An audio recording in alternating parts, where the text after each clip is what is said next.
Ugali. So, anong tungkol sa kanyang ugali? Anong gagawin? Seminar sa? Sa mga lahat ng buhay. Seminar. Okay, seminar. Seminar on, yung values. Values.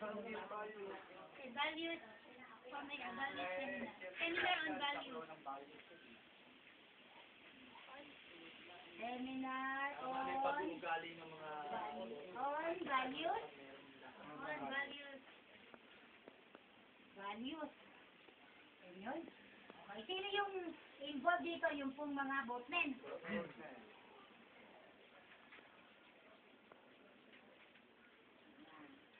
Tapos ang mechanism, kumbaga paano lang, ano yun, seminar training.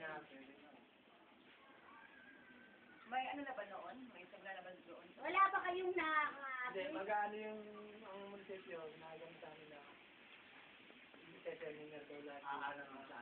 So, wala pa nangyari. Pero, Yan. ano dapat, yung mga... Nakaprograma. Okay. Ano pa po? Ano pa? Seminar. Kasi kailangan taon-taon eh, ano mo din. Kailangan nyo ba ng parang mga, kasi parang wala silang mga alternative na Yung livelihood. pinakamahalaga yung may hanap buhay na Ibang bukod sa pagbabaka. So, alternative livelihood.